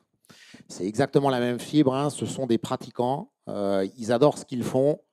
Ils n'ont pas peur de suer et de se faire mal. Donc ça, c'est une vraie chance d'avoir ce type de collaborateurs. Et puis, plus ça va, plus on les accompagne. Donc, on va les accompagner en termes de formation. Donc, par exemple, sur de la technique à utiliser, par exemple, une tronçonneuse. Pas se faire mal quand on coupe des arbres, ce genre de choses. C'est pas accessoire. Donc ça, c'est le type de formation. Après, on a la chance d'avoir des compétences dans nos équipes. Je le disais tout à l'heure, on a la chance d'avoir un péliste, en fait, qui est vraiment quelqu'un de métier, qui a travaillé dans les travaux publics. Et donc, du coup, il a un vrai savoir-faire de base. Et derrière, nous, ce qu'on recherche, c'est la fibre, en fait. C'est l'appétence par rapport au type d'aménagement, parce qu'on est sur de l'aménagement quand même qui est très, très spécifique. Ce n'est pas tous les pélistes à qui ça va plaire de venir aménager des pistes de VTT. Il y en a certains, ils préfèrent être au volant d'une pelle de 25 tonnes ou une 40 tonnes pour faire des gros mouvements de terre plutôt que d'être dans une mini-pelle qui va venir prendre beaucoup de temps à aménager au mètre carré, quoi. Donc ça, c'est une véritable chance. Et puis après, je pense que ce qui aide aussi, c'est qu'on n'a pas de mal à les fidéliser. On a plutôt une fidélité. On en a un, par exemple, qui est pisteur à Arèche, chez Jérôme, l'hiver, et qui est chez nous l'été. Donc voilà, ça permet de faire garder quelqu'un sur le secteur du Beaufortain. Et puis, je pense qu'une des chances, c'est l'équipe était plutôt ravie que la SPL récupère l'activité depuis 3 ans parce qu'ils voyaient les limites du système et les limites des moyens qui étaient les leurs. Et quand on les a intégrés chez nous, ils bénéficient de toute notre structuration derrière. Donc, on a des moyens humains, des moyens matériels, on a organisé derrière, on a des moyens financiers. Donc, ça aide aussi à donner de la pêche, de la motivation et à se dire on va être capable d'aller plus loin demain. Et il y a une feuille de route qui est écrite et on n'est pas là par hasard. Il n'y a pas de secret. Et toi, Sandy, en magasin, est-ce que le recrutement, c'est déjà une difficulté l'hiver? Et c'est vrai que c'est très important ce que tu dis sur cette fidélisation, cette possibilité de donner un travail parfois à l'année ou au moins d'assurer 2 grosses saisons. Est-ce que c'est ton cas? Est-ce que tu arrives à fidéliser tes collaborateurs Alors, hivernaux sur l'été? Concernant l'activité, on va dire globale, nous on est une quinzaine à travailler l'été quand on est près 45 l'hiver. Sur la quinzaine, l'été, on a une équipe de vendeurs-vendeuses qui sont aux 3/4 en fait sur les 2 saisons. Et concernant l'équipe de mécano, qui est à peu près qui est composée d'à peu près 6 personnes, on en a la moitié qui sont des salariés qui sont aussi là l'hiver, soit qu'on avait recruté du fait de leur biqualification, on va dire hiver-été, avec le CQP mécano vélo également. Et puis des jeunes qui on a maintenant depuis 3 saisons, qui eux sont encore en études la plupart du temps et qui viennent passer 2 mois en saison parce qu'ils sont fans de vélo, et qui reviennent nous voir là. Donc on a quand même une vraie synergie qui se fait entre l'hiver et l'été grâce à l'activité en elle-même. Et c'est vrai qu'il y a quand même beaucoup de profils que l'on voit passer aujourd'hui qui sont en magasin l'hiver et qui se sont formés quand même pour être présents dans les magasins l'été. Donc on manque pas forcément on va dire de profil. Maintenant, voilà, il faut tomber sur les personnes. Faut tomber sur les bons et il faut, voilà, motiver. faut Voilà, réussir après, à les attirer avec, voilà, mais après, voilà, on a avec les aussi bons ce arguments. rôle que de former ces gens-là aussi en magasin et de les faire monter en compétences. Donc nous, on n'hésite pas à prendre des jeunes gens et leur faire découvrir le métier, leur faire aimer ce monde-là et et faire naître des vocations. Ok, super. Le temps avance, donc je propose qu'on passe, qu'on avance un petit peu. On reviendra peut-être sur des questions après, sur des questions économiques que vous aurez certainement. Brice, je te laisse la parole pour évoquer un autre aspect important parce que c'est bien de mettre en place beaucoup de choses, mais c'est de savoir le faire vivre une expérience fluide à nos clients. Donc, je te laisse la parole sur l'expérience client. Merci. Effectivement, sur l'expérience vélo, tu l'as évoqué, l'enjeu de l'hébergement. On a des vélos qui coûtent cher, on n'a pas évoqué le prix, mais je pense que c'est important de le rappeler à un moment donné. On a parlé des hébergements aussi type bivouac. Concrètement, moi, ce que j'aimerais comprendre, on voit comment se construit le parcours du client l'hiver. Hein, il va à son hébergement, ensuite il va voir son loueur de ski. C'est bien rodé. Comment ça se passe l'été? D'abord, est-ce qu'ils sont tous en séjour? Est-ce qu'il y en a qui viennent à la journée? Et comment vous vous adaptez, comment vous organisez les uns les autres pour répondre à leurs attentes, pour les conseiller? Parce que j'imagine que certains ne savent pas du tout comment ça se passe le vélo. Un bike park, ce n'est pas forcément accessible en ville. Donc, j'aimerais bien que chacun puisse nous expliquer quel est son rôle de conseil, d'accompagnement pour faire en sorte que ce soit le plus fluide possible finalement et que cette expérience vélo soit réussie finalement, que ce soit à la journée ou en séjour. Alors, la première partie du conseil, elle est sur notre site internet. Effectivement, on met toutes les activités vélo, toutes les accessibilités possibles en vélo sur la station par rapport aux activités. On parle des loueurs, on parle effectivement des écoles de VTT. Ensuite, on va permettre aussi de l'accessibilité via notre centrale de réservation. C'est-à-dire qu'aujourd'hui, nos clients qui vont vouloir réserver un hébergement, mais qui veulent aussi accéder à des activités vélo, on va pouvoir, via le cross-selling, effectivement, leur vendre des forfaits remontées mécaniques, les mettre en relation directement avec le loueur. Et puis ensuite, après, tout simplement, par la qualité du conseil de nos conseillers en séjour au niveau de l'Office du tourisme. Hier soir, on avait un comité station, c'est la réunion de début de saison, on réunissait 90 socioprofessionnels, on leur parlait des activités, des nouveautés de cet été. Et puis on avait G2A qui nous présentait l'étude hiver. Et sur l'étude hiver, moi ce qui m'a interpellé, c'est qu'on a une clientèle, vous l'avez vu, qui est extrêmement fidèle, 86% de clients fidèles. 50% de nos clients cet hiver sont passés à l'Office du tourisme. C'est beaucoup. Hein. C'est beaucoup. Il y en a C'est ce qu'ils nous ont dit. Il y a d'autres offices qui aimeraient bien avoir un Voilà, donc plus que dans d'autres stations, c'est ce qui a été dit hier soir. Et donc voilà, aujourd'hui, nous, on a un enjeu, c'est la formation de nos conseillers et conseillères en séjour à l'office pour renseigner nos clients sur effectivement toutes les activités possibles sur notre station et comment accéder auprès d'un loueur, comment accéder à l'école de VTT, de vélo de la station, comment accéder aux remontées mécaniques. On va aussi, pour leur faciliter la vie, bon, je l'ai dit, par la centrale de réservation, on va pouvoir agréger des prestations. Mais depuis 2 ans, on va, nous aussi, au niveau de l'Office du tourisme, vendre des forfaits remontées mécaniques.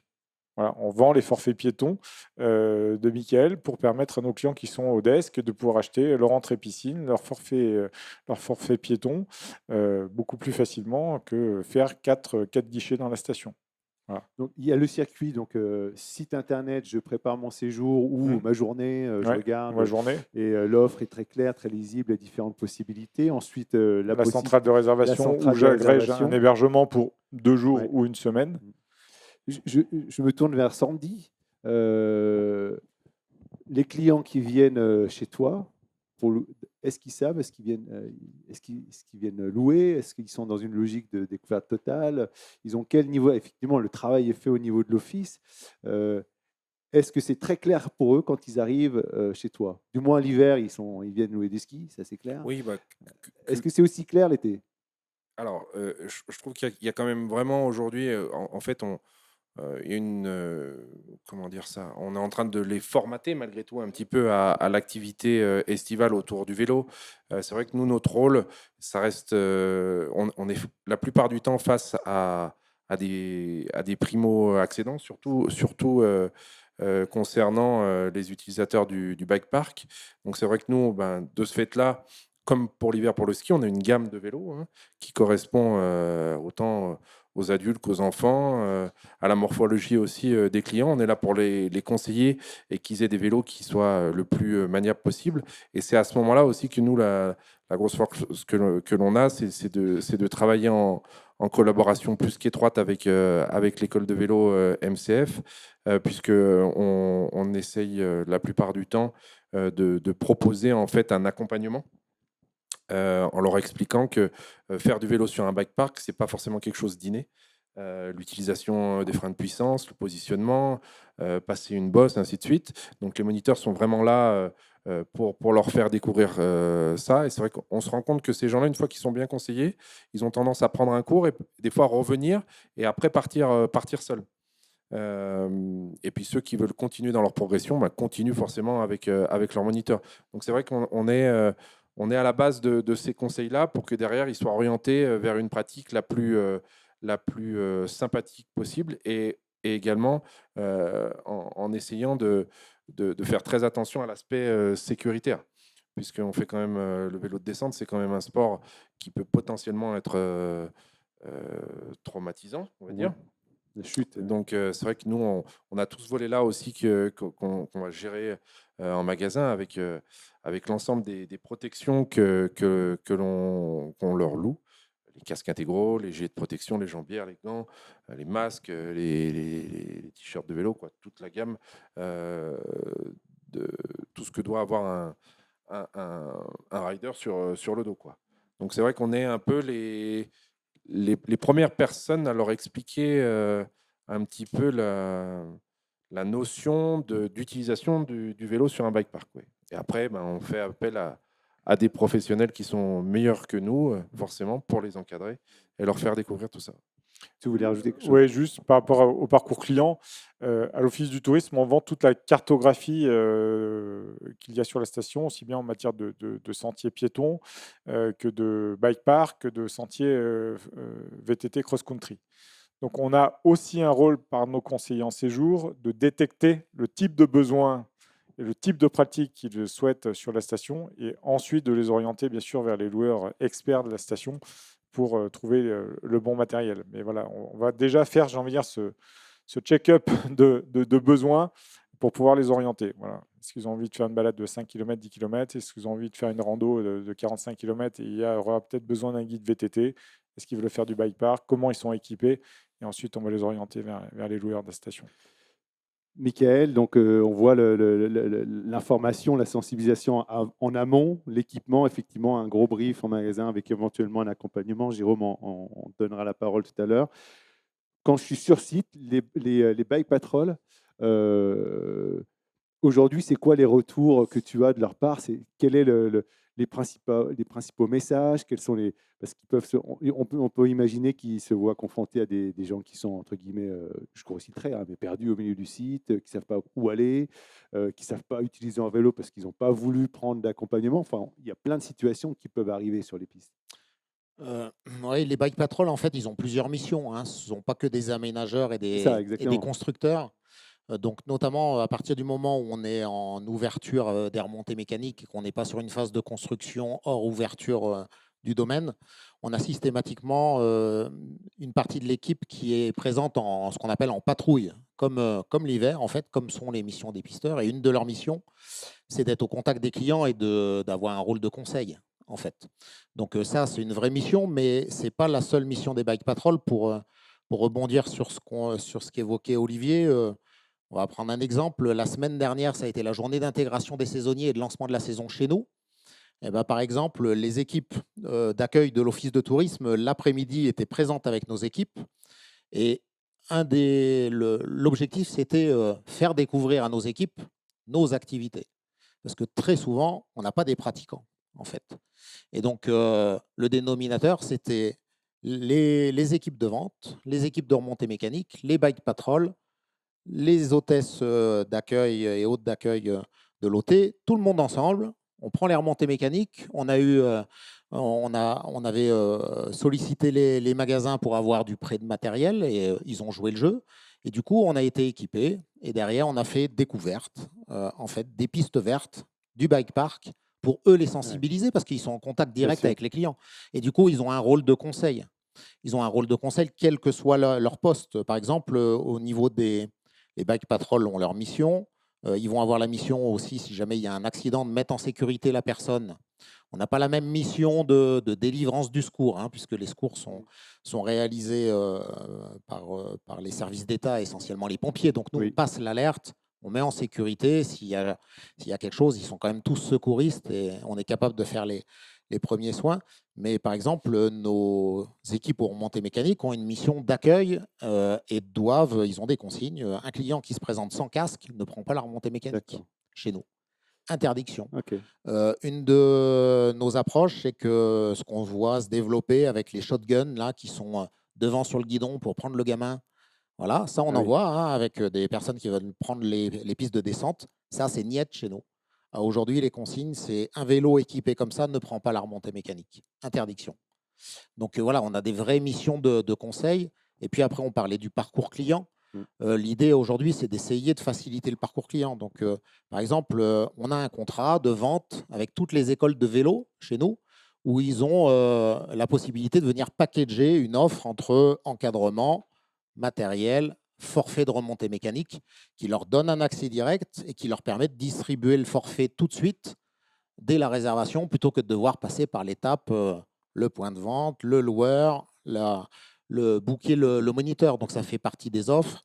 Et de plus en plus, on est sur, pour faciliter le client, on n'en a pas beaucoup parlé, mais on est sur des offres qu'on appelle de passe loisirs qui intègrent plein d'activités à l'intérieur, un panel d'activités, dont le VTT. Et aujourd'hui, on cherche à faire découvrir aux clients le panel d'activités dont l'activité VTT fait partie du territoire. Et le client achète un produit et derrière, il vient le scanner au fur et à mesure de son passage et consommer le ses activités. package, effectivement, est un outil de la simplification, de l'accessibilité pour le client. Intéressant quand même de noter finalement la formation interne des équipes, parce que je pense qu'une des questions qui peut être posée, c'est dur, c'est dangereux, c'est comment? Et le fait que ce soit la personne qui est à l'accueil... Comme l'a dit Mickaël, c'est surtout comment en parler.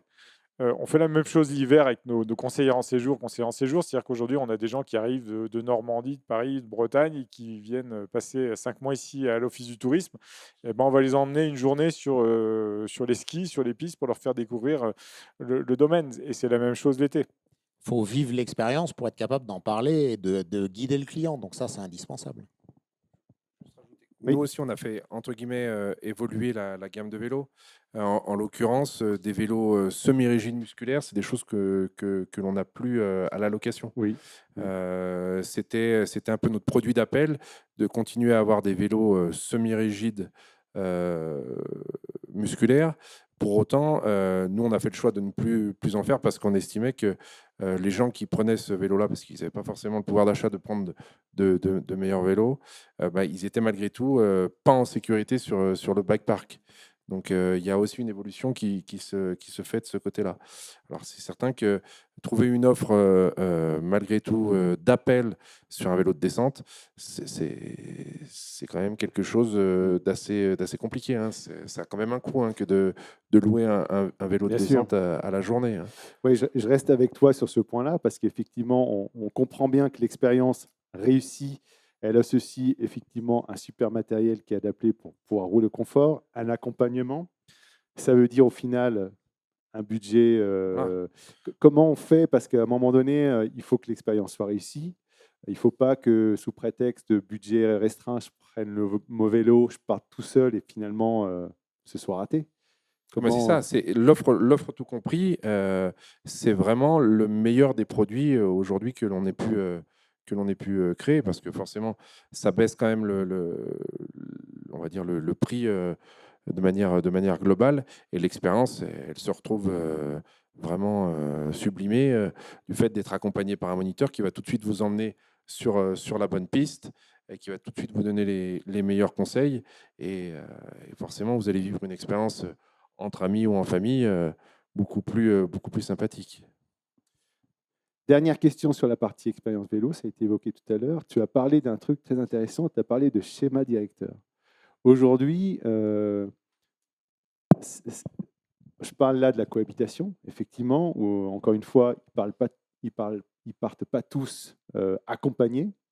Je pense que l'idée, c'est quand même de leur donner un maximum de chances de revenir, de ne pas se perdre et de ne pas, on l'évoquait tout à l'heure, de ne pas partir dans le champ là où il y a les vaches, etc. Donc, c'est quoi aujourd'hui la ligne de direction de la commune pour que l'expérience en autonomie soit le plus réussie possible? Honnêtement, avec tout ce qu'on met en place sur le terrain, ils ne risquent pas de se perdre.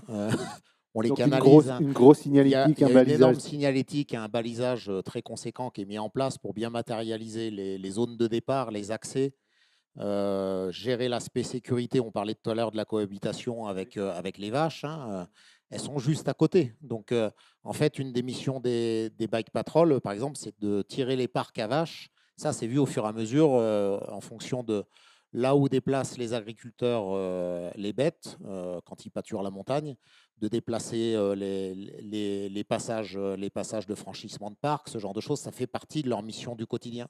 Donc aujourd'hui, honnêtement, c'est hyper aménagé en fait, hein, et hyper balisé, donc il n'y a aucune raison de se perdre. Et après, bah, y a des choses qui permettent de venir faciliter leur vie.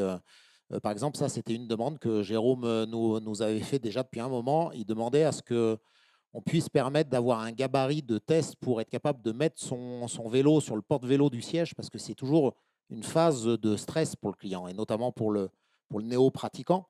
Les clients, en fait, le siège avance et ils ont une mission au moteur. Il faut déjà être capable de mettre son vélo sur la roue arrière, de l'amener, de venir coincer la roue dans le porte-vélo. Et donc ça, c'est un vrai stress. Et donc, par exemple, cette année, on a écouté les bons conseils de Jérôme et c'est réalisé. Le départ principal des deux remontées mécaniques de Bizane et de Cher du Beurre a été implanté un gabarit, en fait, un simulateur qui permet aux clients de s'entraîner avant de prendre le siège avec un petit panneau explicatif de la méthode. Et donc, c'est par des petits gestes comme ça qu'on arrive à accompagner et à les mettre dans des notions de réussite. Jérôme, si je te donne la parole, juste pour voir, ce qui est intéressant, la discussion, c'est comment le dialogue se fait entre vous pour finalement améliorer en permanence l'expérience client. Est-ce que tu peux nous faire part des messages, toi, qui sont importants à remonter auprès des professionnels?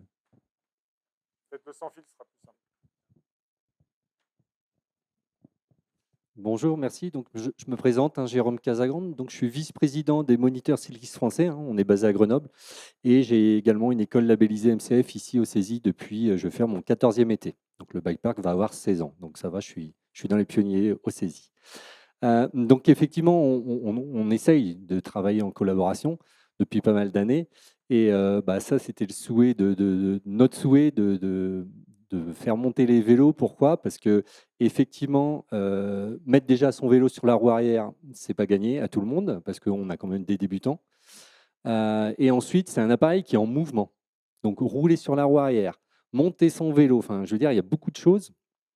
Plus, on va dire aussi forcément un peu le stress, le casque intégral, les protections. Enfin, je veux dire, nos gestes sont un peu différents. Et donc, bah voilà, cette année, ça va être la grande première. Donc, on va pouvoir briefer encore plus nos clients. Donc ça va être intéressant. Et du coup, c'est vrai qu'on essaye de travailler en osmose. Et pareil, moi, avec les bike patrol, je les vois tous les jours. On échange tous les jours sur l'état des pistes. Parce qu'effectivement, l'hiver, les pistes évoluent, mais l'été, elles évoluent très rapidement aussi. Le mauvais temps, le trop beau temps, on va dire ça comme ça. Donc c'est vrai que souvent, je leur remonte beaucoup d'informations. Alors, je ne vais pas dire peut-être trop, mais c'est cette relation qui est importante. C'est cette relation aussi au niveau aspect sécuritaire. Nous, on voit un accident, alors forcément, on peut intervenir, mais bon, quand j'ai des clients derrière, ce n'est pas forcément évident. Donc, on a tous notre téléphone, on est vite en relation sur l'aspect sécuritaire, et ça joue énormément. Moi, je me rends compte quand on voit encore des personnes qui ne sont pas équipées de casque, de protection, où on voit une remorque derrière un VTT sur des pistes de VTT de descente, bah, effectivement, moi, j'alerte parce que c'est aussi mon rôle. Donc, effectivement, on essaye de travailler dans cette relation le plus proche possible. Et c'est ce qui fait peut-être notre force aussi. Enfin, j'espère. Et j'espère que ça va continuer dans cette bonne ambiance, en tout cas. On a encore quelques minutes. Est-ce qu'il y a des questions? Alors, on a évoqué tout à l'heure la partie économique. Si vous avez besoin de plus de précision, n'hésitez pas par rapport aux chiffres des uns et des autres.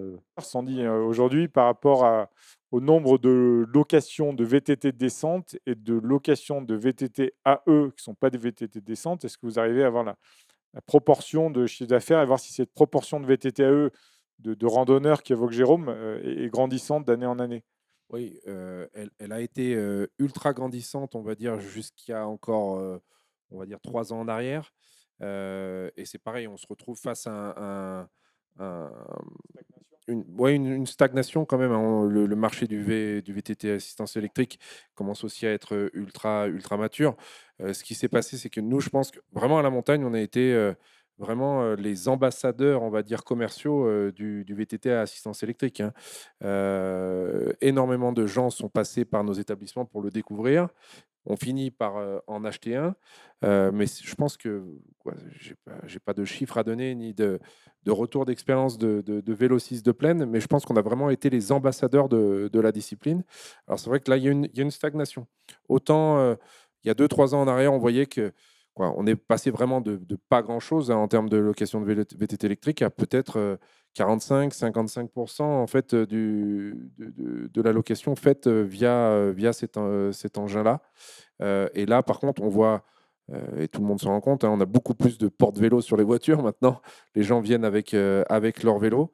Et on se retrouve confronté maintenant à un autre phénomène, c'est que ces vélos ne sont pas forcément adaptés aussi à la montagne. On voit de plus en plus de gens qui viennent en montagne avec des VTC électriques, hein, qui vont se promener sur les chemins ou sur les pistes de descente. Et là aussi, ça demande, c'est un autre point de vigilance. Alors, pour autant, on voit bien qu'il y a une autre grosse discipline qui se développe, c'est le gravel. Donc les gens vont bien, entre guillemets, en vélo de route aussi sur les chemins. Donc bon, il faut trouver le juste équilibre. Mais pour en revenir à la question de l'évolution du VTT électrique, difficile maintenant pour nous de le quantifier, puisqu'il y a beaucoup de propriétaires de vélos maintenant qui viennent directement en vacances avec leur propre matériel. Par contre, moi, dimanche, je ne sais pas si tu as remarqué, Jérôme, j'étais scotché sur la Diamant VTT, hein, on avait 380 participants. Le nombre de vélos électriques. Je pensais qu'il y avait encore une proportion, c'était mon vœu pieux, de musculaires beaucoup plus importante.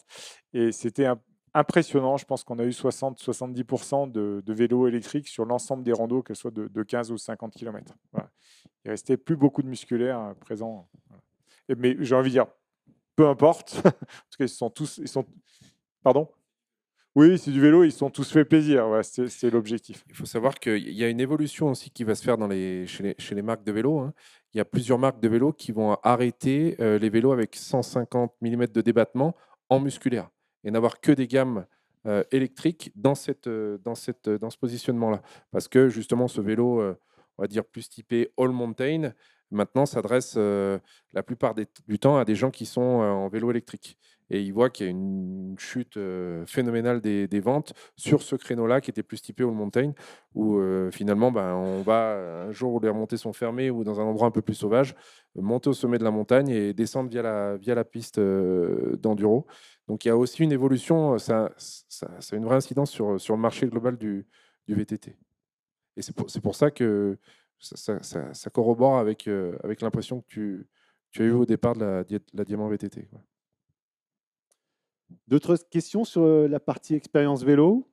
Sinon, on peut peut-être évoquer, revenir rapidement aussi sur la partie environnementale et l'image, peut-être, Élodie, si tu veux évoquer le point. Et puis après, juste, on fera une petite conclusion ensemble pour ressortir un peu les points clés et aussi les perspectives. Oui, c'est vrai que c'est très important aujourd'hui. On ne peut pas évoquer le développement du vélo sans évoquer son impact aussi sur l'environnement. Est-ce qu'aujourd'hui, on a beaucoup parlé de sensibilisation à la sécurité, à tout ça, mais tu as aussi évoqué tout à l'heure les problèmes de cohabitation et notamment avec les activités pastorales. Aujourd'hui, quel message, est-ce que vous avez quelque chose de prêt que vous portez sur l'impact de l'utilisation de nos territoires en vélo et sur le respect justement de ces activités essentielles qui font aussi notre patrimoine en montagne? Alors, sur l'impact sur le territoire, aujourd'hui, on n'a pas vraiment d'éléments. Enfin, je n'ai pas le sentiment que nos territoires soient impactés par la pratique du VTT. Par contre, l'enjeu, c'est ce que je disais tout à l'heure, c'est la sensibilisation des pratiquants. Et là-dessus, je crois qu'on avait fait un flyer l'année dernière qu'on avait apporté dans les magasins. On avait demandé à l'ensemble des loueurs de la station de sensibiliser les pratiquants quand ils allaient croiser notamment des randonneurs sur les sentiers. Voilà. Parce qu'aujourd'hui, on a, notamment l'été, on a des familles, on a des seniors, enfin, on a tout type de clientèle qui sont sur les sentiers. Et quand ils croisent effectivement des riders qui arrivent du bike park, qui descendent fort, ou des VTTistes qui descendent aussi fort avec les VTT électriques, et ça fait partie des réclamations qu'on a à l'Office du tourisme. Voilà. Les gens ont peur de se faire effectivement impacter par un vélo. Donc on a un enjeu tous ensemble avec les écoles, mais je sais que Jérôme le fait, avec les loueurs, effectivement, de sensibiliser les clients qui viennent louer ces vélos sur la station. On a après aussi les bike patrol, les agents des remontées mécaniques, de sensibiliser, parce qu'on a 2-3 foucards et aujourd'hui ça fait peur et ils frôlent les clients. Et là on a un sujet. Voilà. On n'a pas la solution miracle, si ce n'est d'être tous des sensibilisateurs de nos pratiquants. Pour compléter ce que dit Olivier, on est surtout sur des outils de communication qui sont à notre disposition et qu'on a créés en fait à l'heure actuelle et qu'on va diffuser soit via du flyer qui peut être distribué par les loueurs de matériel, soit après on a des écrans dynamiques, en fait, des écrans vidéo qui sont installés au sommet de nos remontées mécaniques. C'est le type de message qu'on passe pour répéter cette approche de respect des usages, respect de l'activité pastorale. Il y a de la signalétique spécifique qui est en place également sur les pistes. Donc voilà, ça passe par ces outils-là. Ouais, c'est super intéressant et je crois qu'en termes de bonnes pratiques, c'est vraiment un très bon exemple à prendre parce que c'est un sujet qu'on évoque souvent en groupe de travail, justement. Comment sensibiliser aujourd'hui? Il existe des outils, mais c'est encore très vague, c'est pas adapté. Et comme on le disait tout à l'heure, tout n'est pas transposable d'un territoire à l'autre. Il faut que ce soit vraiment personnalisé. Mais pour le coup, ça m'intéresse d'avoir vos éléments pour, Il y a des pour le prendre en supports exemple. c'est pas nous qui les avons créés, hein. On a une vidéo très pédagogique qui avait été créée par le Parc naturel régional des Bauges et qui a été en fait mise à disposition derrière et qu'on utilise depuis 2-3 ans maintenant et qu'on diffuse. Et donc, du coup, vu qu'elle est travaillée sur le côté humoristique, elle interpelle le client et ça Davantage, ouais. permet plus facilement de faire passer les messages. Il existe pas mal de choses, mais je pense qu'à l'échelle locale, finalement, c'est encore très, très peu diffusé, quoi.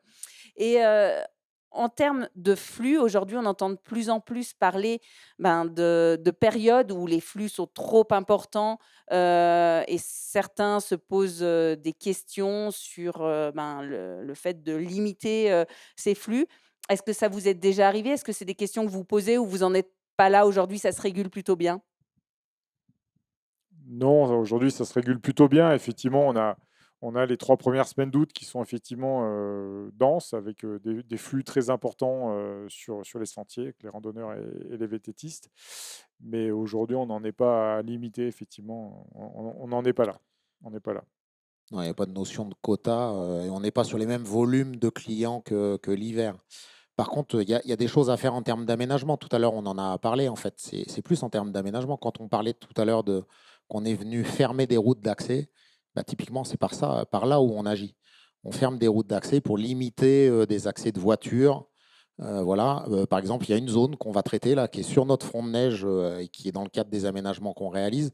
On a une tendance à avoir certains VTTistes qui, quand ils arrivent sur le front de neige, là, ne suivent pas la piste, ne prennent pas la passerelle pour redescendre près des appareils ou récupérer la route pour aller récupérer les pistes vers lesquelles ils veulent aller. Et ils ont une tendance à descendre à la sauvage, soit dans un escalier métallique, soit dans un talus, à prendre des risques avec la route. Et ben, par exemple, on va venir mettre un petit barriérage propre avec une cordelette pour venir limiter et aménager la zone. Et du coup, bah, le phénomène, il va disparaître. Donc, en fait, aujourd'hui, il faut venir regarder les usages des clients. Et à travers de l'aménagement, on est capable de gérer des problématiques. Oui, bien sûr. Mais tu as raison. Puis tout cet aspect balisage que vous avez énormément travaillé, ça permet aussi, enfin, c'est une prévention énorme sur ce sujet-là, quoi. Juste pour finir sur le balisage, alors surtout le cœur de station, c'est effectivement très bien fait par les équipes de Miguel, mais sur le balisage aussi, aujourd'hui, toutes les pistes d'enduro sont vérifiées. Le balisage est vérifié tous les ans par Arlisère, donc la communauté de communes, comme les sentiers trail sont vérifiés tous les ans par la communauté de communes. Nous, à l'office, on a la charge des sentiers VTT. Moi, je missionne Jérôme, effectivement, pour vérifier tous les ans, avant l'été, avant l'ouverture, tous les sentiers VTT, effectivement, et tous les balisages avant l'ouverture de la saison. Moi, si je peux revenir sur la notion de flux, nous, dans nos métiers, les flux, on se retrouve à être confronté à la même chose que l'hiver, c'est-à-dire dimensionner nos parcs aux plus grosses semaines de fréquentation. C'est ce qui aussi rajoute de la complexité à notre modèle économique, puisqu'on se doit de répondre à la clientèle au moment des pics de fréquentation, et on se retrouve forcément à des moments avec beaucoup plus de vélos que de clients. Donc ça, c'est une problématique plus dû à la location en règle générale. Ok, très bien. Et j'ai une dernière question sur, on pourrait en parler des heures de cet aspect environnemental, mais aujourd'hui, j'aimerais qu'on parle un petit peu de l'usage de l'eau. Parce que ça fait plusieurs fois polémique, enfin, notamment dans le lavage des vélos. Aujourd'hui, alors je ne sais pas en Savoie, mais en Haute-Savoie, on est passé en premier niveau de vigilance sécheresse déjà, là, sur le mois de juin. Donc on ne sait pas où ça va aller sur l'été. Aujourd'hui, est-ce que toi, Sandy, tu as mis quelque chose en place pour limiter l'usage de l'eau dans le lavage notamment? Et puis, est-ce que vous avez une station de lavage peut-être à l'échelle de la station? Comment ça se passe? Alors, nous, on s'est remis en question concernant cette problématique-là. Pour le coup, j'en suis pas le précurseur, et c'est un de mes confrères chez Picard Sport qui ont été les premiers à le faire sur la station avec la récupération de leurs eaux pluviales. Et nous, on l'a mis en place là cette année. On a eu la chance de pouvoir raménager en fait un ancien bassin de nage sur lequel on a Super. canalisé toutes nos eaux pluviales, et on a l'installation d'une pompe en fait qui vient nous en fait alimenter nos karchers de nettoyage et notre laverie automatique payante. Ah, super, Voilà. super, Très bien, super. super exemple et super pratique, ouais. Ok. Et à l'échelle de la station, vous avez une station de lavage pour les vélos? Non, pas du On tout. en a au départ des remontées mécaniques. Ouais. Alors là, même chose, en fait, on est sur des locaux qui ont été construits récemment et en fait, on est venu intégrer des cuves de récupération d'eau pluviale pour pouvoir alimenter. Par contre, c'est vrai que si on est sur une année de sécheresse, une fois que c'est tari, on est sur la source d'eau classique. Et donc, il y a 2 ans, ça a été une grande année de sécheresse. On avait fermé les outils mis à la disposition des clients, tout simplement par rapport à l'arrêté sécheresse, parce que sinon en termes d'image, ça n'allait pas marcher, quoi. Bien sûr, Donc, bien sûr. c'est là où c'est vrai que des solutions du type de ce qu'évoque Sandy, déployées par les loueurs, c'est des vraies avancées parce que chacun a sa pierre à l'édifice à amener en termes de service vis-à-vis des clients.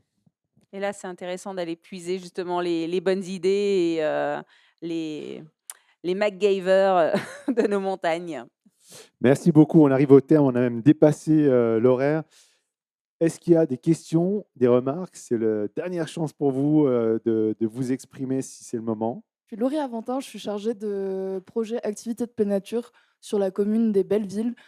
Du coup, je suis en charge de toute la stratégie vélo, mais aussi des autres activités de pleine nature sur la station et sur la commune de manière générale. Et du coup, dans la réflexion des créations de pistes VTT, on peut se retrouver confronté à une problématique de l'impact paysager que peut avoir la création d'une piste VTT sur le terrain. Est-ce que c'est des difficultés que vous avez pu avoir dans la création de vos pistes ou même dans l'entretien des pistes déjà existantes? Parce que je sais qu'il y a des normes à respecter quand ils doivent entretenir ces pistes-là. Voilà, c'était pour avoir votre retour. Alors en effet, oui, il y a des normes qui s'appliquent en termes d'aménagement sur le dimensionnement des ouvrages, la taille des virages, ce genre de choses. Ce qui est une force chez nous, c'est que vu qu'on a la maîtrise de l'activité, on va venir prendre en compte les potentielles problématiques aussi liées à la phase hivernale des pistes, puisque des fois on traverse des pistes de ski. Et donc, du coup, la problématique liée au volume de neige qui peut se raréfier l'hiver et à ne pas avoir des aménagements impactants qui vont venir avoir un impact sur l'hiver. Donc ça, c'est un premier sujet. Le second, il est plus, on va dire, réglementaire. À aujourd'hui, ce qu'on faisait avant, on ne le fait plus aujourd'hui. Aujourd'hui, on est soumis aux mêmes règles d'aménagement que pour des pistes de ski ou des remontées mécaniques quand on veut aménager des pistes de VTT. Et donc, on nous demande de monter des dossiers qu'on appelle de dossiers cas par cas, voire même études d'impact. Et là, on atteint très clairement les limites du système. Nous, on a un retour d'expérience là-dessus. On avait un projet de venir créer une piste plutôt typée élitiste pour avoir une offre un peu différenciante qui manquait dans notre panel en termes de stratégie. On a monté le dossier l'année dernière et on s'est pris un gros scud de par l'autorité environnementale. On était sur un dossier cas par cas, il a été refusé. Et très clairement, là, on atteint la limite du système parce que le modèle économique aujourd'hui du VTT ne permet pas de venir financer une étude d'impact pour réaliser un aménagement de ce type. D'un point de vue modèle économique, là, on est complètement décorrélé. Donc, tant qu'on est sur une procédure un peu simplifiée, ça fonctionne. À partir du moment où on rentre dans ce niveau-là, ça devient compliqué. Ce qui n'est pas simple, c'est qu'aujourd'hui, quand on monte des dossiers, on aménage. C'est très compliqué de faire comprendre la méthode d'aménagement qu'on a parce qu'il y a des moments où on va venir former des gros volumes de terrain et on est essentiellement en déblai-remblai sur place. On n'est pas à déplacer des volumes de terre conséquents avec des tombereaux, avec des grosses pelles mécaniques. On n'en est pas du tout là. Et la difficulté qu'on a, c'est de faire comprendre cette phase-là aux personnes qui instruisent nos dossiers, qui sont dans des bureaux un peu lointains et qui n'ont pas du tout la connaissance du terrain. Et donc là, je pense qu'il y a un vrai levier sur lequel il faudrait agir, à être capable de, quand on a des projets d'aménagement, une belle évolution serait qu'on puisse leur présenter, mais quand on leur présente, c'est qu'on les représente in situ et qu'on puisse leur expliquer en quoi vont consister les travaux. Parce que quand on écrit les choses avec des chiffres, des mètres carrés sur un dossier, potentiellement, ça peut faire peur. Et pourtant, on prend les devants, puisqu'on avait fait passer notre bureau environnemental qui nous accompagne sur tous les aménagements liés à l'hiver préalablement pour faire des reconnaissances, savoir s'il n'y a pas des espèces floristiques protégées sur la zone, ce genre de choses. Même quand on a ces garde-fous-là, on est à la limite des systèmes aujourd'hui. Et là, il y a un énorme danger. Parce que très clairement, on nous demande de venir écrire l'histoire du hors-neige, de la diversification d'activités, mais très clairement, on ne nous facilite pas la chose. Un deuxième levier, c'est qu'aujourd'hui, on est face à une approche des services de l'État qui nous demande d'avoir, ce que j'évoquais tout à l'heure, un schéma directeur quasiment à 10 ans sur des pistes de VTT, mais très clairement, on en est loin. On est incapable d'écrire ça. Parce qu'aujourd'hui, notre feuille de route, elle bouge tous les 1 ou 2 ans. On est sans arrêt en train de travailler notre scénario en fonction des opportunités, des évolutions de la clientèle, de la pratique sur notre domaine. Aujourd'hui, il faut s'adapter en permanence. Et donc, ça, c'est une vraie problématique qui peut être potentiellement inquiétante. Excellente question. Merci beaucoup. On va boucler cette première masterclass et encore merci à vous quatre d'avoir joué le jeu avec un mot. s'il vous plaît, chacun dans sa partie, finalement, pour progresser, qu'est-ce qui serait, selon vous, la priorité à travailler ou améliorer pour votre partie? Oui, question piège, hein, je vous prends comme ça au dépourvu, pour continuer de réussir finalement cette expérience vélo au CESI. J'ai 2 heures. Je ne sais pas si je vais répondre à ta question, mais en tout cas, ce que j'ai envie de partager en synthèse, ce qui fait aussi la réussite, et encore une fois, on a plein de points de progrès, encore plein de choses à faire, c'est aussi la gouvernance de notre station et notre mode de fonctionnement. Je pense que vous pouvez le comprendre aujourd'hui. On commercialise, on communique, on fait la promotion de la station ensemble, remontée mécanique et office. Les remontées mécaniques sont actionnaires de la société que je gère. Je suis invité sur le conseil d'administration de Michael. Et nos équipes commerciales, communication et marketing travaillent ensemble, construisent ensemble les plans de com, de commercialisation et de promotion en France et à l'étranger pour faire la promotion de notre territoire. Et on parle, comme le dit souvent Michael, d'une seule et même voix et d'une seule et même marque qui sont les saisies. Et ça, pour moi, c'est un gage de réussite.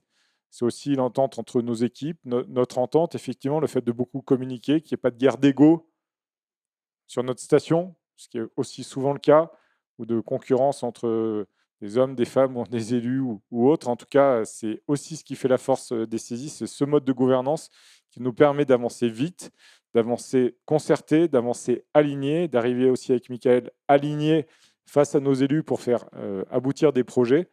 Donc voilà, je pense que un enjeu de réussite, c'est pour les années futures et pour répondre à ta question, c'est de continuer dans ce mode de gouvernance, ce mode d'alliance, ce mode de communication pour faire avancer notre territoire. Merci Olivier. Michael? Je vais reprendre un mot qu'a utilisé Olivier, puis je vais aller un peu plus loin. Le maître mot pour moi, c'est ensemble. Aujourd'hui, ça fonctionne très bien entre nous. Je pense qu'on peut encore s'améliorer, à intégrer le tissu socio-pro à nos réflexions. C'est un vrai levier. On va prendre un exemple, c'est l'exemple du porte-vélo, du démonstrateur pour les vélos, là, pour s'entraîner à mettre son vélo sur le siège. Je pense qu'on a mis trop de temps à le réaliser. Et ça, très clairement, ça nous est venu et c'est à force de l'avoir rabâché qu'on est passé à l'action. Donc, je pense qu'on est capable de...